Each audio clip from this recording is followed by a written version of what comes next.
राधे राधे दोस्तों, कैसे हो आप सब। आशा करती हूँ आप सब बहुत अच्छे होंगे। एक बहुत लंबी ब्रेक के बाद मैं अपनी वीडियो अपलोड कर रही हूँ। आज की वीडियो में हम अपनी पुरानी सीरीज को कंटिन्यू करेंगे, जिसमें हम ये जान रहे थे कि फार्मडी करने के बाद हम कौन कौन सी हायर स्टडीज कर सकते हैं।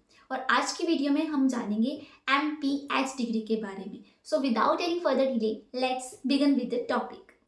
MPH, right. MPH stands for masters in public health. इसके नाम से क्लियर है कि आप पब्लिक हेल्थ के बारे में कुछ पढ़ोगे। ठीक है, इसमें क्या करोगे आप, सबसे पहले आप पब्लिक हेल्थ मैनेजमेंट देखोगे। फॉर एग्जाम्पल, अगर गवर्नमेंट ने कोई हेल्थ रिलेटेड पॉलिसी निकाली है तो आपका काम क्या है कि आप उस पॉलिसी को कैसे इंप्लीमेंट करना है, कैसे मैनेज करना है, कैसे इवेल्युएट करना है, ये सारी चीजें ये आपका काम होगा। ठीक। सेकेंडली, आप एपिडेमियोलॉजिकल स्टडी के बारे में पढ़ोगे। फॉर एग्जाम्पल, अगर कोई डिजीज है तो वो कैसे फैल रहा है, उसका क्या पैटर्न है, उसका क्या इंसिडेंस रेट है, उसका क्या कोज है और उसको कैसे प्रिवेंट किया जा सकता है, ये सब कुछ आप MPH में पढ़ोगे। थर्ड, आप पॉलिसी मेकिंग भी सीखोगे। फॉर एग्जाम्पल कि पब्लिक हेल्थ के लिए अगर गवर्नमेंट या आप जिस भी NGO में वर्क कर रहे हो वो कोई पॉलिसी निकालना चाहती है तो आप देखोगे कि वो पॉलिसी कैसे पब्लिक हेल्थ को प्रमोट कर सकती है और लोगों को ज़्यादा से ज़्यादा बेनिफिट पहुंचा सकती है। उसके बाद आप हेल्थ केयर अवेयरनेस प्रोग्राम्स को मैनेज कैसे करते हैं वो भी सीखोगे। इसके साथ साथ आप हेल्थ केयर एनालिटिक्स के बारे में पढ़ोगे और you can also work as a research associate. तो ये सारा काम जो था वो MPH का था।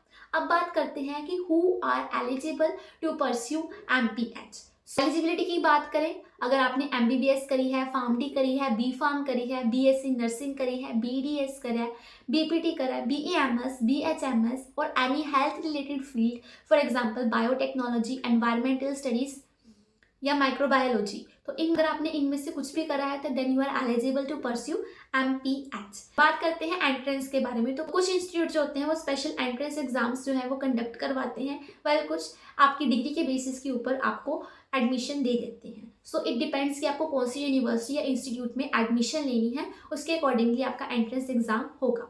ड्यूरेशन की बात करें तो ये 2 सालों का कोर्स है और फीस स्ट्रक्चर की बात करें तो 1 से 3 लाख पर ईयर इसकी फीस है, depending upon the institute you take admission, right. Next is, आप इसमें कौन कौन से सब्जेक्ट्स के बारे में पढ़ोगे, तो आप इसमें एपिडेमियोलॉजी के बारे में पढ़ोगे, बायोस्टैटिस्टिक्स के बारे में पढ़ोगे, हेल्थ पॉलिसी एंड मैनेजमेंट के बारे में पढ़ोगे, हेल्थ इकोनॉमिक्स के बारे में पढ़ोगे, न्यूट्रिशन के बारे में पढ़ोगे, हेल्थ एजुकेशन के बारे में पढ़ोगे और एनवायरमेंटल स्टडीज के बारे में भी पढ़ोगे।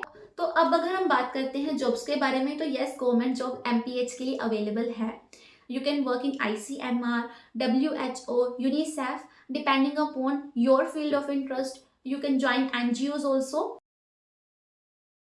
तो MPH करने के बाद आप एक पब्लिक हेल्थ मैनेजर वर्क कर सकते हो with salary of 6 to 12 lakh per annum.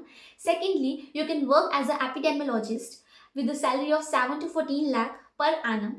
Third, आप एक हेल्थ केयर कंसल्टेंट के तरह भी वर्क कर सकते हो with salary of 8 to 14 lakh per annum. Next, you can work as a public health educator with salary of 4 to 8 lakh per annum. Next, you can work as a program coordinator, for example in NGOs, with a salary of 5 to 9 lakh per annum.